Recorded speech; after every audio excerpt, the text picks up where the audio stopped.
You know, we have this B mob every Wednesday to empower you guys, cultivate you, bring you to a place where you can be knowledgeable about life, basketball, education, and various other things. But today I brought a close friend of mine who's a business partner of mine, but also does similar things as me as far as regards of motivational speaking. And he has spoken all across the world, and he came into town to speak to you guys today. And I'm pretty sure that if you listen, you're guaranteed to learn something from this young man. His name's Cedric Riley. So just open your ears and your mind and accept to receive what he's about to give out. How you guys doing today? Good. How you guys doing today? Good. How are you young men doing today? Good. Well, it's good to see each and every one of you. Right now, I'd just like to shake a few hands. I'm Cedric Riley. I think it's always appropriate to acquaint each other by getting to know what our names are. And the reason I think that is because your name is the thing that makes you different, right? Your name is the thing that makes you brand new. So what's your name? Okay. Kenyatta? Kenneth? James? Excuse me? Colin. Nice to meet you, Colin. Just nice to meet you, Max. And let's be clear and proud, guys. Okay. David Porter. David? Mark Davis. Okay. Quality Flocks. Nice to meet you. Devon Lawson. Nice to meet you, Devon. Second row, please. Okay. Nice to meet you. Nice to meet you, Nick. Nice to meet you. Nice to meet you. Nice to meet you, Tristan. Nice to meet you. Nice to meet you, TJ. Nice to meet you. Craig. Nice to see you, Michael. John Paul. Nice to meet you, Tyshawn. Winston. Winston. Marcus. Wesley Park. Wesley. Gary.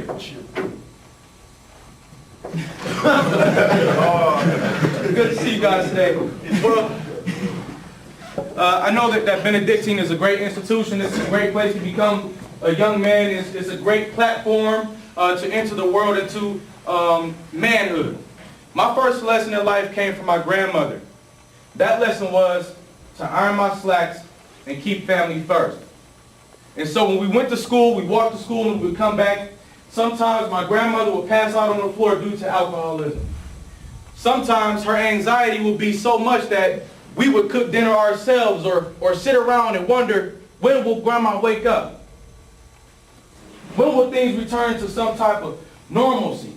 And when grandma woke up, she would make sure that we were either on our way to bed, that our homework was complete, that we had dinner, but that we were ready for school the next day. School was a very important part of life to my grandmother. Because for us, growing up on the east side of Cleveland, near St. Clair Avenue, which is a pretty popular neighborhood here in Cleveland, one thing that we knew for certain was that we had to find a way to success.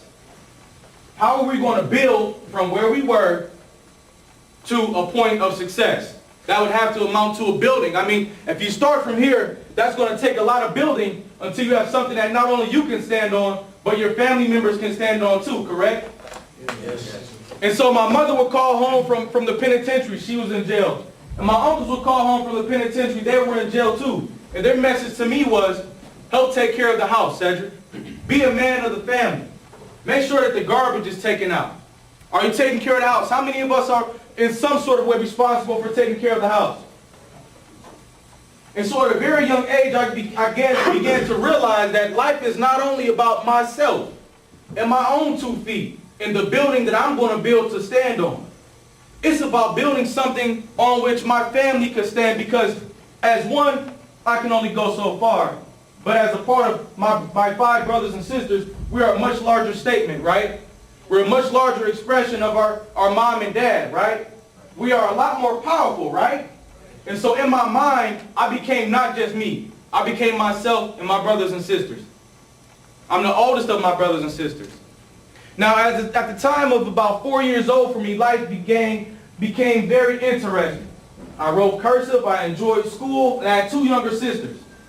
By about 6 years old, 6 and a half, my mother had returned home from prison, and she had 2 younger brothers. And so I now had 2 younger brothers that I didn't live with. On one particular evening, my mother stormed across town. She banged on the door. My grandmother opened the door and she said, Today, Mom, I need you to give me back my children. Today, I need you to give me back my children because I've been working to prepare myself to be a fit parent, to be a good parent, and I don't know what makes you so much of a good mom anymore. So we watched our mom and our grandmother argue. Our mom threw her money out on the floor to prove that she had money and said that she was working 2 jobs. She said, go upstairs and pack your clothes. So we went upstairs and we packed our clothes and we left that night from our grandmother's home to live with my mother for the first time in our life. It was really a beautiful thing because now I could really see what we all looked like at the same time. And that was a cool thing to me.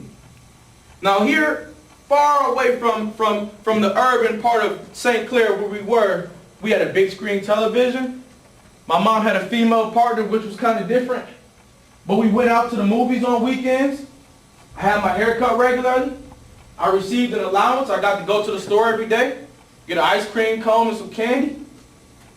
And I thought that life was good. I thought that life was moving in a positive direction. Now, even though I didn't know my father, and none of my brothers and sisters knew their fathers, our challenge remained the same. How do we take care of the family? How do we continue to build? How do we continue to move forward towards success? So we continue to walk to school together. We continue to believe in one another in our situation. But eventually, my mother's partner left. She was a single parent at that point.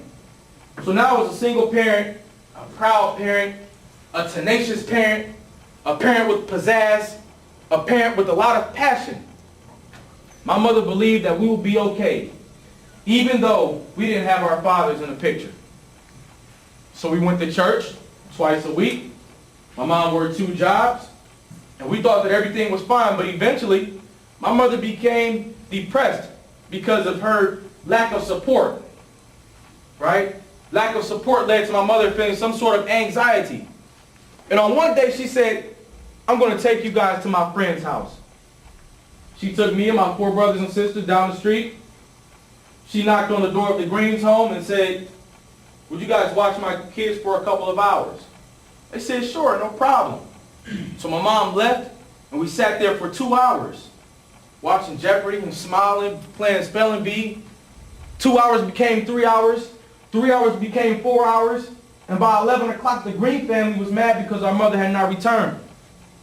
And so when my mother returned at about 12 o'clock that night, she got to arguing with the Green family and we left their home. But here we were now going from place to place. Next, my mom said, I'll take you guys to another friend's house this next day. Just the next street over.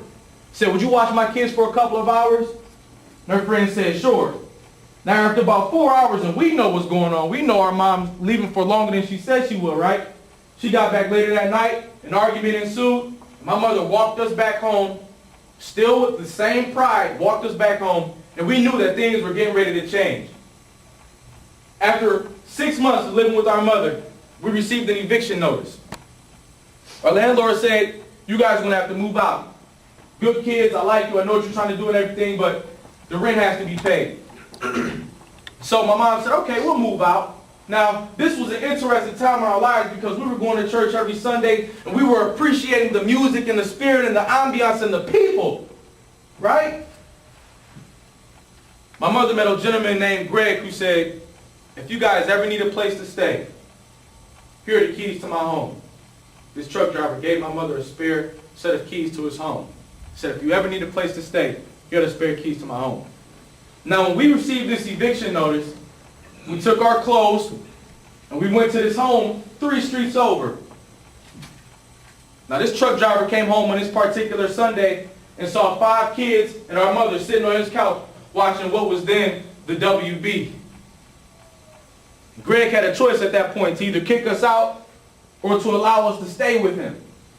He didn't kick us out. This church-going fellow allowed us to stay with him. We stayed with Brother Greg and he began to teach me how to drive an 18-wheeler. He began to teach me how to smile relentlessly. Smile relentlessly. I say, Brother Greg, why are you always smiling? Why wouldn't I smile? Why shouldn't I smile? So at this point, these were the sorts of things that were building me. So eventually my mom said, okay, we got to find a home. We got to find a place to stay. And Greg's friend said, I'll help you guys find a place to stay. We didn't do Christmas that year. We skipped Christmas. But as springtime came around, we had found a place to stay. My mother and Greg marched into the house and said, guys, get your things, pack your clothes. We found a place to go. We found a house. We found a space. So we all filed into the truck. We rode across town. The driver's name was Henry. Henry pulled off. My mom walks up to the door. The door swings open. The lights don't turn on though. And the walls are warped. Right? The basement was flooded. So the washer machine and the dryer didn't work. They were roaches short. And on this very first night, we ate dinner Indian style on the floor. Macaroni and cheese and shake and bake. And appreciated this opportunity to live as a family for once, to have our own house for once, to see one another for once. And my mother had this consistent pride thing still going on. For some reason, she still has some sort of fire in her gut. I'm talking about a fire that says we're going to survive. So we continued through the winter. Our food was stored in a garbage can full of snow. Our windows were cracked or leaking. And we watched our mother do some very dramatic things in order for us to survive, including stealing, inviting people from a halfway house across the street to live with us for $50 a week. So what was once our 5-bedroom empty home became my brothers and sisters and I sleeping in 2 bedrooms and complete strangers living in other rooms. So here in this resilient environment, we just watched a lot of different things that opened our eyes to what could be if we didn't build towards success. Now, on one particular night, our mother got into an argument with a tall guy named Gino. Gino decided to put a gun to my mother's head.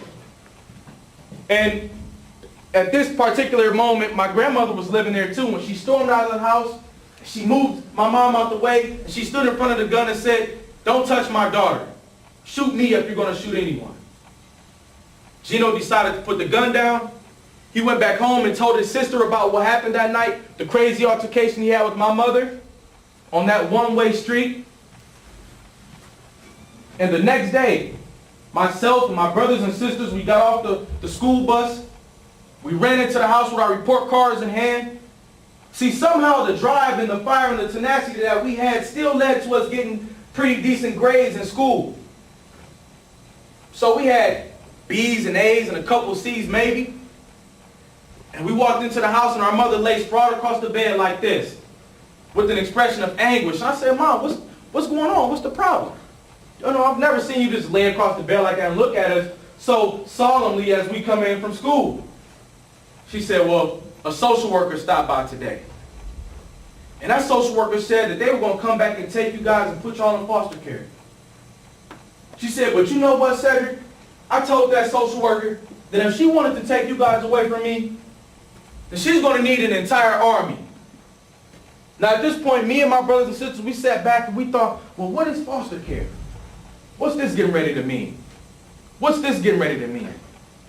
About 7 o'clock, a social worker came with a few police officers, and we went and packed our clothes, all of 2 or 3 pairs of pants and shirts, and our social worker escorted us to her Honda, took us to McDonald's, and said, "Now we're going to take you guys into a new era in life, a new opportunity for success, a family that's not going to abuse you or mistreat you, a family that's going to be solid and stable." So we said, okay. Now, on the very first night here, after we got checked in, they split us up. Myself and my 2 younger brothers in one home, and my 2 younger sisters in a different home. So we set off on 2 different journeys. Now, this really set off a trigger in me, because as the oldest, my objective had been for us to all stay together. That was my vision, right? All of us together, sticking together, doing things together, becoming together, correct? So me and my brothers were on this journey, and our first foster home, our foster mother said, "I don't know where you guys are from and what you guys have been through, but I've never had kids before. You're my first children. And so when it comes to all the things that you need in life, I'm willing to go through those things with you," because she never had kids before. Well, On the first night, we had chicken nuggets in his home. On the second night, we had a salami sandwich in this home. On the third night and into the third week, she began to have dinner upstairs with her biological family, separate from me and my brothers. Now, as my brothers went to school and were frustrated about why we were removed from our home, why we were away from our mother, our foster mother would talk about us upstairs, how we misbehaved in school, how we misunderstood how to maintain ourselves, how we lacked manners. And we heard her. I thought to myself, well, how do I help lead my brothers in a situation like this, where we're all obviously angry at what's going on, but this foster parent is talking about us as opposed to talking to us? Well, eventually, my younger brother got into enough trouble in school to the point where our foster mother decided that it was time for us to leave. It was time for us to move. She had it up to here.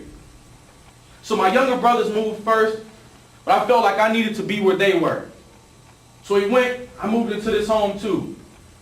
Met a new mom who said, look, I don't know who you guys are and what you guys have been through. But if you've never had name brand shoes, I'm going to provide those for you. If you've never had name brand jeans and a name brand lifestyle, I'm going to provide that for you. I'm going to send you to a Catholic school. I'm going to provide the best things I can possibly provide for you. I said, wow.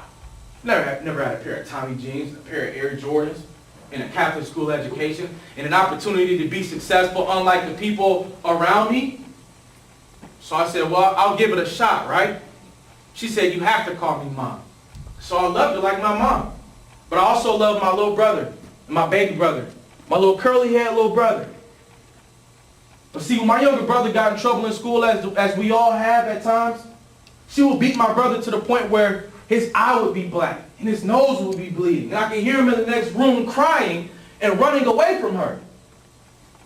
And she was relentless. So I laid on my top bunk one night and cried myself because I heard how bad my younger brother got beat. I decided that I needed to say something in school, that I needed to try to help get us out of that situation, guys. So I went to school the next day, and I told the counselor that our mom was abusing us, and that we couldn't go back that night. So our social worker came and took us out of school, and before that social worker took us to a new foster home, she took us all to counseling about a couple hours early. So we get to counseling. It's just a random day. Random day. Myself, my younger brothers, my two sisters, we hadn't seen them in a couple months. And our counselor looked us all in the face and said, your mom died. So now we've been in foster care for about 2.5 years, thinking that at some point we're going to go back home.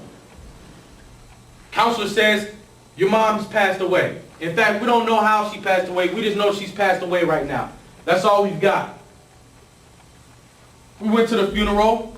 My youngest brother barely understood what was going on. But here we were in a circumstance where we needed to continue building. Continued on our journey. Moved into a home with a foster parent who said, look, I don't know who you guys are and what you guys have been through, but we don't need any pork in this home. And if you've never had an opportunity to learn how business works and how rigorous training impacts your performance in life, then that's what I'm here to do. I'm here to teach you how to be more of a professional. But I'm not here to be the mom that you've never had. That's not my job. You probably won't be here for long. Now I can respect that. But here's a place where I ate healthy.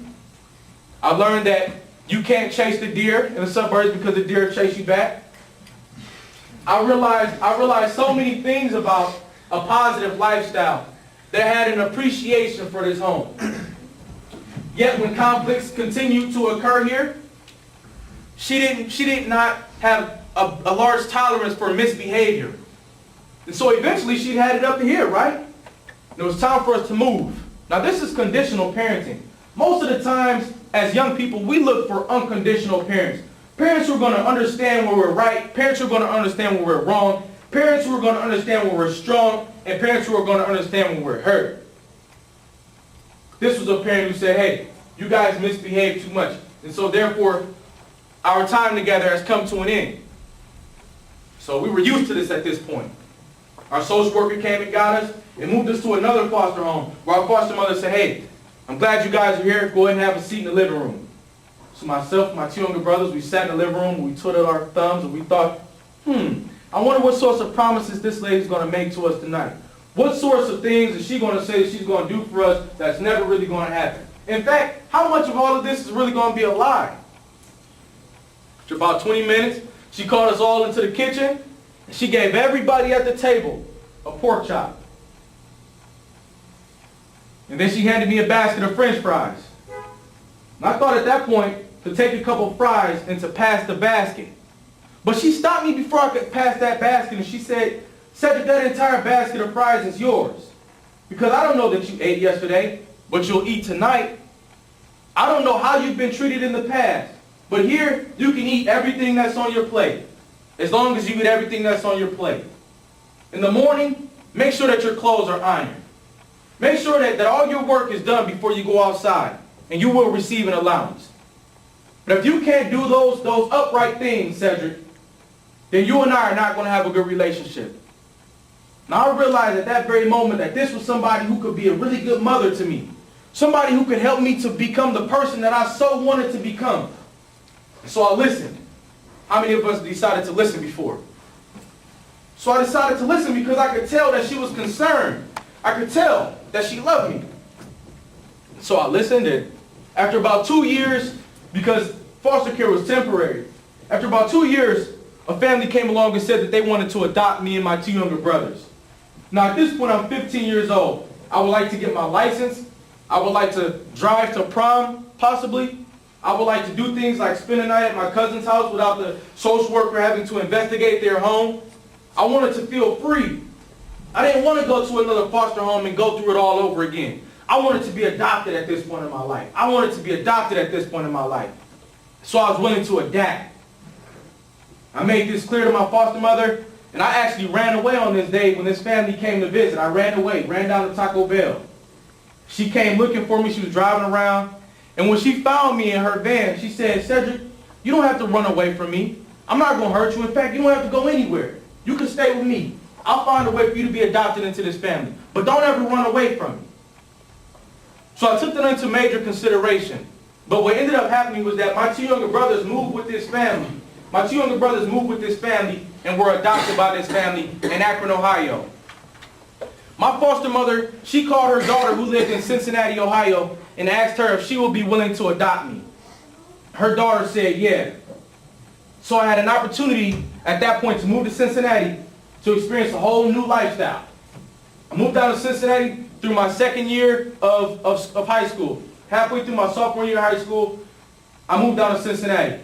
Only 2 years left of high school. Now I've got this major question because I'm going to a pretty good school now. It's not an inner city school. It's a nice school now. Got great resources. Scholarship drawer this tall. You can find all sorts of opportunities. There's teachers and coaches and people who care. People who've come back to show that you're important at this school. And I decided, hey, what if I change my mentality from, oh, I've been through so much and my life was so sad, to what if I took all of that energy that resulted from what I went through and put it into becoming a successful individual? How would that impact the rest of my high school career, since I've only got 2 years left? See, now I'm licking my chops. Because if I can invest all the energy that resulted from the things I went through, then there's going to be a lot of electricity going on in this building, isn't there? So I went to the scholarship drawer day after day.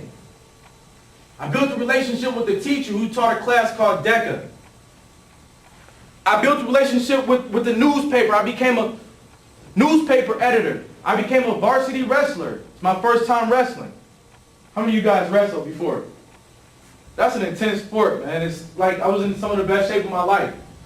But I also became a varsity football player. Now, I was pretty new at the game of football. I never played football either. The first day of practice, the coach said, well, he was a real intense guy and he had a deep voice. So he working with the lineman on the field. He's like this. He got the football and he's like, belly, belly, belly. And the lineman is doing up downs like this, right? Belly, belly, belly. funny. So I walk up to the side of the coach, and I'm like, and he's so intense, and I've never even been on the football field a day in my life, so I didn't know how to get his attention. So I say, Coach, he looks over like, who are you? I said, my name is Cedric. He says, Ced? I'm like, yeah, my name is Cedric. He's like, well, what are you doing here, buddy? I said, I want to play football. He said, I don't know you. He's like, what position you want to go for? And I didn't know anything about football, right? But I asked the guy early in class what position would be a good position. So he said safety. So I said, I want to be a safety. He was like, safety? Can't go over here for special teams. So I ended up on the special teams as a football player, varsity football player. Didn't quite become a safety, but it was a huge learning experience for me, right? As a member of DEC, I became the president of Ohio. This was a marketing association of more than 5,500 students. I became the president of Ohio in that program. I was also awarded more than 7 different leadership awards, more than 7 different academic excellence awards, and really just took every opportunity that I could to invest myself, to demonstrate to my brothers and sisters who weren't there with me in Cincinnati that we could be successful as we so chose. Now, all my life, people had looked and they evaluated, but by the time I graduated from high school, it was on my way to the Ohio State University, and basically on to the rest of my life, people complimented me and they said, you know, good job, but where did all this come from? Where did all this drive come from, Cedric? And the truth is, it came from my heart. It came from my heart, guys. It came from my heart. See, in life, we have to know how to behave.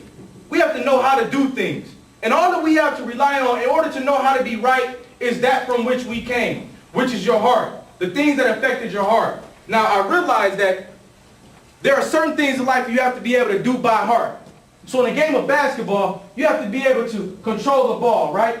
You have to know different positions on the court, right? You have to know how to defend. You have to know where do you score best? What's your shot? What's your move, right? By heart. We need to know these things by heart. By heart. When the clock's winding down, what's it all about? What's it all about on 3? What's it all about when the clock's winding down? 1, 2, 3. Heart. Heart. It's about heart. Life is about heart. An important word for any man is initiative. What does it take to commit initiative? Heart. What does it take to listen? Heart. What does it take to pay attention to the right details? Sensitivity. Where does your sensitivity lie? The heart. Success is a choice, guys. Life is about heart. Each of you have a left, which is your heart, and each of you have a right. It's where you see from. So, see from the heart. Success is a choice. I wish you guys the best this season. Do the best that you can by heart. It's been great to meet you guys. Thank you.